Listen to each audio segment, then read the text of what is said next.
అది ఆంధ్ర ఒరిస్సా సరిహద్దుల్లో శ్రీకాకుళంకి 150 కిలోమీటర్ల దూరంలో అటవీ ప్రాంతంలో ఉన్న బినవాడ అనే చిన్న కుగ్రామం. చుట్టూ అటవీ ప్రాంతం అవ్వడం వల్ల అక్కడ ప్రజలు దాదాపుగా అన్ని వస్తువులు వారపు సంతలోనే కొంటారు. సంత అంతా తిరిగి కావలసినవన్నీ కొనుక్కున్నాడు గోపి. తిరిగి వస్తూ కొంచెం దూరంగా ఉన్న గంజాయి పుంత వైపుకి వెళ్ళాడు. ఇక వెళ్ళిపోదాం అనుకుంటూ ఉండగా ఒక నడివయసు వ్యక్తి ఒక మంచాన్ని భుజం మీద పెట్టుకుని వస్తున్నాడు. అయ్యా, ఇది చాలా పాతది, టేక్ మంచం. మీరు ఎక్కడ కొన్నా 10,000 కన్నా ఎక్కువే ఉంటుంది. ఇది గంజాం దగ్గర ఒక గ్రామం నుంచి దొంగిలించి తీసుకువచ్చాను. ఎంత ఇస్తారో ఇవ్వండి అన్నాడు. మంచం చూడగానే సంతోషం వేసింది గోపికి. తాను ఎప్పటినుంచో మంచి మంచాన్ని కొనాలి అనుకుంటున్నాడు కాబట్టి అతనికి కొంత డబ్బు ముట్టచెప్పి తీసుకున్నాడు. వెళ్ళిపోయేటప్పుడు అడిగాడు. నీ పేరేమిటి? నా పేరు ఎందైతే ఏందిలేండి. అందరూ తాతాజీ అని పిలుస్తారు. మీరు అలాగే పిలవచ్చు. అలాగే వెళ్ళొస్తా తాతాజీ. ఆ చుట్టుపక్కల ప్రాంతాల్లో ప్రతి గ్రామంలోనూ ఉన్నట్టే ఆ బినవాడ గ్రామానికి కూడా ఒక మంత్రగాడు. అతని పేరు మారయ్య. ఆ ఊరి వాళ్ళందరూ ఏ సమస్య వచ్చినా ముందు అతని దగ్గరికి వస్తారు, తర్వాతే డాక్టర్ దగ్గరికి. తలుపు కొట్టాడు గోపి. ఏం కావాలి స్వామి, పొద్దున్నే వచ్చావు?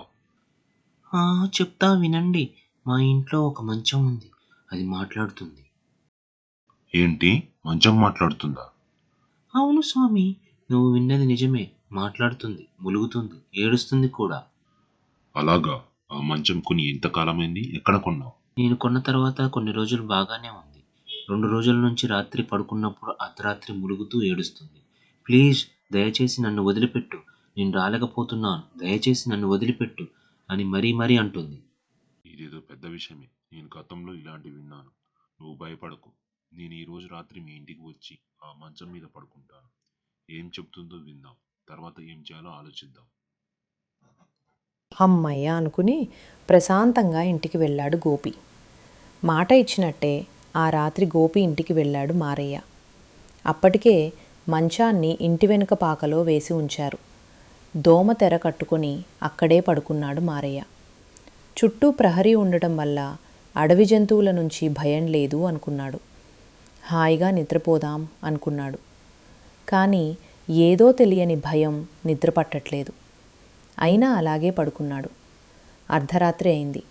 ముందు రోజు కురిసిన వర్షం వల్ల చుట్టూ కప్పల బెకబెకలు. నిమిషాలు గడుస్తున్నాయి. హఠాత్తుగా తన చెవులను తాకుతున్న చిన్న మూలుగు. చిన్నగా ఎవరో ఏడుస్తున్నట్టు తెలుస్తోంది.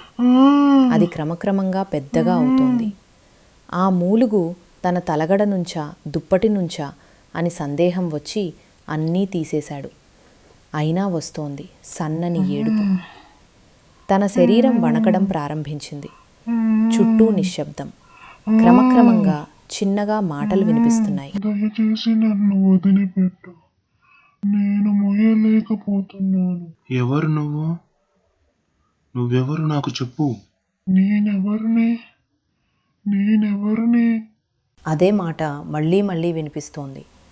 మరింత భయం పెరిగింది మారయ్యకి. నిన్ను విడిచిపెడితే నాకేమిస్తావు? మళ్ళీ అడిగాడు. ఈసారి కాసేపు ఆ ఏడుపుకి విరామం. చిన్నగా నవ్వు. ఆ నవ్వు కూడా భయపెట్టేట్టే ఉంది. నవ్వుతూ చెప్పింది, నీకు ఇస్తున్నాను ఇప్పటి వరకు నీకు లేని గొప్ప గొప్ప శక్తుల్ని. కాస్త ధైర్యం, సంతోషం. సరే, నేనేం చేయాలో చెప్పు. మారయ్య ఉద్రేకాన్ని ఆపుకుంటూ అడిగాడు. బలి ఇవ్వాలి. మారయ్య ముఖంలో భయం నాట్యం చేస్తోంది. అవును, బలి ఇవ్వాలి. ఇస్తే నీకు నా శక్తులు ఇస్తాను. కాస్త కీడు శంకించింది మారయ్య మనసులో. అది గమనించిన ఆ మంచం అంది, నువ్వేమి చేయనక్కర్లేదు, నేను చెప్పింది చెయ్యి. 2 రోజుల్లో అమావాస్య వస్తుంది కాబట్టి నా బలం రెట్టింపు అవుతుంది. ఆ రాత్రి అయితే అది 10 రెట్ల బలం ఇస్తుంది. ఆ సమయంలో ఈ మంచాన్ని తీసుకెళ్లి అడవిలో ఉత్తరాన ఉన్న మర్రి చెట్టు మొదట్లో ఉన్న పెద్ద శిలా దగ్గర వదిలిపెట్టమని చెప్పు. ఆ శిలే నా రూపం, నా నివాసం. మంచాన్ని అక్కడ వదిలిపెట్టి వచ్చేమను చాలు. ఆ మంచం అంది. మరి బలి? ఆశ్చర్యంగా అడిగాడు మారయ్య. మూర్ఖుడా, అదే చెబుతున్నాను. ఈ మంచం శిలా దగ్గరికి వెళ్ళగానే నాలోని శక్తి బయటకు వస్తుంది. ఆ వ్యక్తిని బలి తీసుకుంటుంది. ఆ సమయంలో నువ్వు అక్కడ ఉండి అతని బూడిద నుదుటికి పెట్టుకో. నీకు కావాల్సిన శక్తి లభిస్తుంది. వికటంగా చెప్పింది ఆ మంచం. బాగుంది, కానీ నాకు సందేహం. అతని శరీరాన్ని ఎవరైనా చూస్తే? నాకు తెలుసు నీ భయం. నేనొక భయంకరమైన దుష్ట శక్తిని. నన్ను నిషిక అంటారు. మనిషి రక్తమే నాకు దాహం, అతని మాంసమే నాకు ఆహారం, అతని అస్థికలే నాకు అస్తిత్వం, అతని శరీరమే నాకు ప్రాణం. కాబట్టి అతనిలో ఏ భాగమో అక్కడ మిగలదు. రోదనతో కూడిన నవ్వుతో వికటంగా చెప్పింది. వినడానికే భయంగా అనిపించింది మారయ్యకి. తన జీవితంలో ఎన్నడూ లేని భయంకర అనుభవం ఇది. ఇంకా ఏదో అనబోయాడు. నాకు తెలుసు నీ గుండె శబ్దం నేను వినగలను. నీ మనసులో ఆలోచనలు కూడా వినగలను. నువ్వు కూడా అక్కడే ఉంటావు. నీకు మాత్రం ఎందుకు హాని జరగదు అనే కదా నీ సందేహం. నువ్వు ఒక పని చెయ్యి. ఈ మంచం పట్టెడు చివర ఉన్న ఒక చిన్న ముక్కను కత్తిరించి దగ్గర ఉంచుకో. నీకు అదే రక్ష. ఈసారి కాస్త ధైర్యం వచ్చింది. చెప్పేగా గోపి, అదొక దుష్టశక్తి అని. దాని పేరు నిషిక. నువ్వు ఎల్లుండి రాబోయే అమావాస్య రాత్రి 12 గంటలకు ఆ మంచాన్ని తీసుకుని అడవిలో ఉత్తరాన ఉన్న పెద్ద మర్రి చెట్టు కింద ఉన్న శిల దగ్గర దింపేస్తే చాలు, సమస్య పరిష్కారమైనట్టే. పోతే నువ్వు మాత్రం ఇక ఆ మంచం మీద పడుకోకు.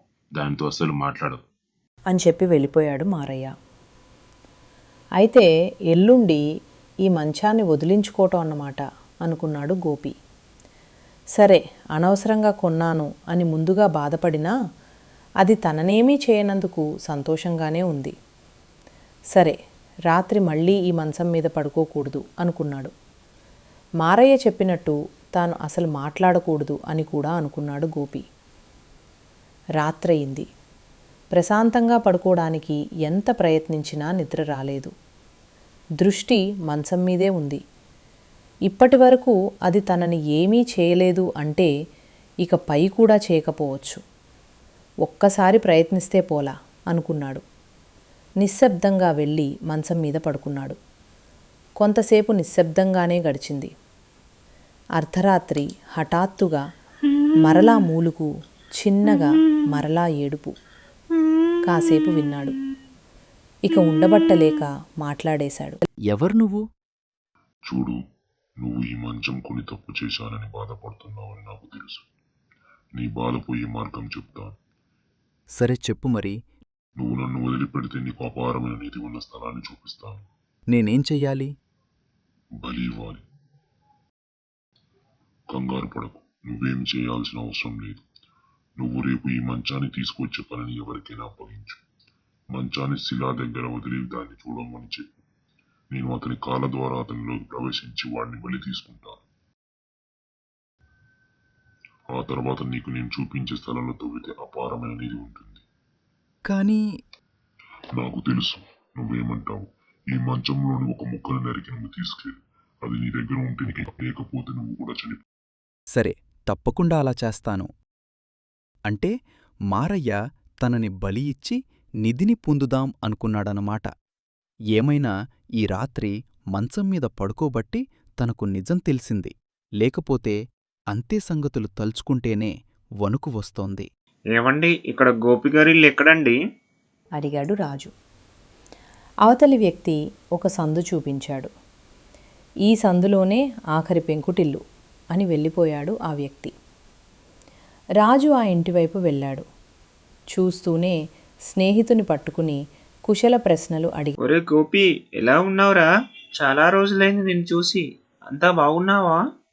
ముందు నేను వచ్చిన పని నీకు తెలుసు కదా, దాని సంగతి గురించి చెప్పు. సరే సరే, చెప్తాన్రా. త్వరగా చెప్పు గోపి. నిజంగా మంచం మాట్లాడుతుందా? కంగారెందుకు, నువ్వే చూద్దూగాని ఇదే. నేను నెల రోజుల క్రితం కొన్నాను. కొన్ని రోజులు బాగానే ఉంది కాని హఠాత్తుగా ఏమైందో తెలీదు, మాట్లాడ్డం మొదలుపెట్టింది. చివరకు మారయ్యనడిగాను. అతను రేపు అమావాస్య, అర్ధరాత్రి ఈ మంచాన్ని ఒక్కళ్ళే వెళ్ళి అడవుల్లో ఉన్న మర్రి చెట్టు కింద ఒక శిల దగ్గర పెట్టి వెనక్కి వచ్చేయమని చెప్పాడు. అందుకే రేపు ఈ మంచం వెళ్ళిపోతుంది. నువ్వు ఎప్పట్నుంచో దెయ్యాలనూ ఆత్మలను తెలుసుకోవాలని అని అనుకుంటూ ఉంటావు కదా, అందుకే నిన్ను పిలిచాను. రేపు రాత్రి ఈ మంచాన్ని తీసుకెళ్లేది కూడా. అవునా? అయితే ఈ రాత్రి ఖచ్చితంగా నేను దీని మీద పడుకుంటాను. రేపు దీన్ని దాని ప్లేస్కి పంపుతాను. అని ఇందాకే మారయ్య ఎవర్నీ పడుకోవద్దని చెప్పాడు కాబట్టి వద్దు. లేదు నేను పడుకుని తీరవలసిందే. కాని రాజా, ఒక్కటి మాత్రం మర్చిపోకు. నువ్వు ఎట్టి పరిస్థితుల్లోనూ నోరు మెదపకు. విను, అంతే, సరేనా? అర్ధరాత్రి అవుతోంది. నిద్ర పట్టట్లేదు రాజాకి. ఎలాగైనా మంచం మాటలు వినాలి. అది కథ చెప్తే ఊకొట్టాలి. నేను ఏదో ఒకటి చెప్పాలి. నవ్వుకున్నాడు రాజా. దూరంగా గుడ్లగూబల అరుపులు, అప్పుడప్పుడు నక్కల ఊళలు తప్ప ఇక శబ్దాలేమీ లేవు. హఠాత్తుగా మూలుగు అతనిని ఆశ్చర్యపరిచింది. కాస్త చెవులు రిక్కించాడు. ఆ తర్వాత చిన్నగా రోదన. కానీ అది తను అనుకున్నంత ఆహ్లాదకరంగా లేదు. అతని మెదడుని గుండెని ఎవరో పిండేస్తున్నట్టుగా ఉంది. తన స్నేహితుడు ఎట్టి పరిస్థితుల్లోనూ మాట్లాడవద్దని వార్నింగ్ కూడా ఇచ్చాడు. కానీ పదే పదే ఏడుస్తూ అది మాట్లాడుతున్న మాటలు వింటూ ఉండలేకపోయాడు. అందుకే అడిగేశాడు భయంగా. ఎందుకు ఏడుస్తున్నావు? ఒక్కసారిగా ఏడుపు ఆగిపోయింది. మాట్లాడ్డం మొదలుపెట్టింది. నువ్వు చాలా మంచివాడే బాబు. ఇప్పటి వరకు నన్ను ఎవ్వరూ ఇలా అడగలేదు. కానీ నువ్వు నా బాధ తీర్చగలవా? చెప్పు, తీరుస్తాను. సరే, రేపు నన్ను వాళ్ళు అడవిలో ఉన్న మర్రి చెట్టు కింద ఉన్న శిల దగ్గర వదిలిపెట్టి వచ్చేస్తారు వాళ్ళు. కానీ నాకు అది ఇష్టం లేదు. ఎందుకంటే దానివల్ల వాళ్ళకు లాభం కలుగుతుంది. కానీ అదే పని నువ్వు చెయ్యి. అలా చేస్తే నీకు నేను శక్తులు ఇస్తాను. ఆ దుర్మార్గులకు ఆ శక్తులు ఇవ్వడం నాకు ఇష్టం లేదు. సరే, ఏం చేయాలో చెప్పు.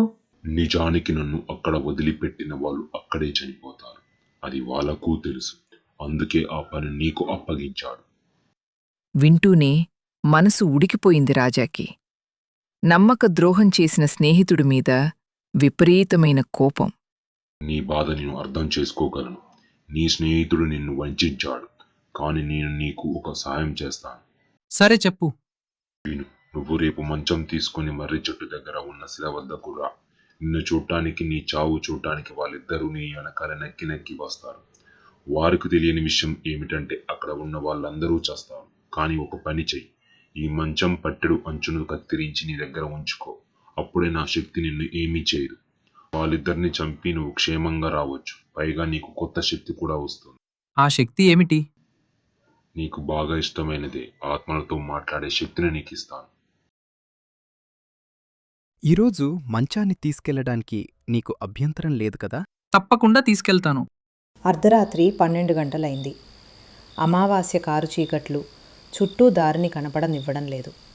అంత చీకట్లోనూ చిన్న టార్చ్ లైట్ వేసుకుని మంచం నెత్తి మీద పెట్టుకుని నడుచుకుంటూ వెళ్తున్నాడు రాజా.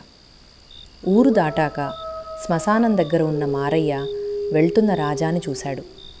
ఎందుకు గోపి వెళ్ళట్లేదు? అర్థం కాలేదు. ఈలోగా రాజా వెనుక వెళ్తున్న గోపి కూడా కనిపించాడు. వాళ్ళిద్దరూ వెళ్ళిన కాసేపటికి వాళ్ళిద్దరు వెనుక వెళ్ళాడు మారయ్య. చుట్టూ చీకటి కీచురాళ్ళ అరుపులు, అప్పుడప్పుడు గాలికి చెట్ల ఆకులు శబ్దాలు చేస్తున్నాయి. అప్పుడప్పుడు పొదల్లో ఆడుకుంటున్న నిశాచరాల చప్పుళ్ళు. వాటి మధ్య తీవ్రమైన ఉత్కంఠతో చెమట్లు పడుతున్నా లెక్క చేయకుండా ఆయాసపడుతూ వెళ్తున్నాడు రాజా. అతని వెనుక నిశ్శబ్దంగా గోపి, అతని వెనుక మారయ్య. ముగ్గురు దూరంగా వెళ్తున్నారు. దట్టమైన మేఘాలు ఎప్పుడైనా వర్షించటానికి సిద్ధంగా ఉన్నాయి. గాలి వేగం పెరిగింది. ఎండిపోయిన చెట్ల కొమ్మలు అప్పుడప్పుడు విరిగి కింద పడుతున్నాయి. ఆ శబ్దానికి చిన్న చిన్న జీవులు పరుగులు పెడుతున్నాయి. రాను శబ్దాలు పెరిగాయి. కీచురాల రోదలతో పాటు గుడ్లగూబల అరుపులు, పాముల బుసలు, నక్కల ఊళలు, తోడేళ్ల అరుకులతో ఆ ప్రదేశం భయానకంగా మారింది. కానీ ఆయాసపడుతూనే ముందుకు వెళుతున్నాడు రాజా. అతను అనుకున్న మర్రి చెట్టు రానే వచ్చింది. దాని కింద 5 అడుగుల పెద్ద శిల. గోపి నిన్న చెప్పాడు, పూర్వం ఆ శిల దగ్గర చాలా కాలం పాటు బలులిచ్చేవారట. క్రమక్రమంగా ఆ దుష్టశక్తి బాధ తట్టుకోలేక ఊరు అక్కడి నుంచి వెళ్ళిపోయిందట. అప్పుడు అదంతా అడవిగా మారిపోయిందట. మంచాన్ని శిల దగ్గర దింపాడు రాజా. అతనికి మరో 3 అడుగుల వెనక గోపి, అతనికి మరో 3 అడుగుల వెనక మారయ్య, అందరి దృష్టి ఆ మంచం మీదే ఉంది. మినుకుమంటూ ఆ వెలుగు క్రమంగా పెద్దదై దాని చుట్టూ ఉన్న మొక్కలను, చెట్లను ఆక్రమించింది. ఆ వెలుగు మరింత ఎక్కువైంది. అవి వెలుగురేఖలు కాదు, కాలరాత్రి యముని పాశాల్లా ఉన్నాయి. ఆ వెలుగు వారి కళ్ళను మూసేసింది. వారిలోని నవనాడులు కుచించుకుపోతున్నాయి. ఏం జరుగుతోందో తెలుసుకునే పరిస్థితి లేదు వారికి. వారిలో ఉన్న రక్తాన్ని పీల్చేసింది, శరీరాన్ని కాల్చేసింది, ఎముకలను బూడిదగా మార్చేసింది. చూస్తుండగానే ఆ కబంధ హస్తాలు ఆ ముగ్గురిని తనలోనికి లాగేసుకున్నాయి. అతి భయంకరమైన ఆ దుష్టశక్తి ధాటికి అక్కడ బూడిద కూడా మిగలలేదు. అంతా కొన్ని నిమిషాల్లోనే జరిగిపోయింది. ఆహారం దొరికిన సంతృప్తితో అది శాంతించింది. చూడటానికి వచ్చిన గుడ్లగూగలు తామ పని అయిపోయినట్టు అక్కడి నుంచి ఎగురుతూ వెళ్ళిపోయాయి. కాసేపటికి అంతా ప్రశాంతమైపోయింది. చుట్టూ నిశ్శబ్దం. దూరం నుంచి మెల్లగా అడుగుల చప్పుడు. నెమ్మదిగా నడుస్తూ అక్కడికి వచ్చాడు ఓ నడివయసు వ్యక్తి. దండం పెట్టాడు తాతాజీ. ఆ మంచాన్ని నెత్తిమీద పెట్టుకున్నాడు. అక్కడి నుంచి నడుచుకుంటూ వెళ్ళిపోయాడు. రేపు ఉదయం అశ్వాపురం సంతలో అమ్మాలి అనుకున్నాడు మనసులో. క్రమక్రమంగా అతను దూరమయ్యాడు. అసలు ఏమీ తెలియని దానిలా అలాగే నిశ్చలంగా ఉంది ఆ శిల.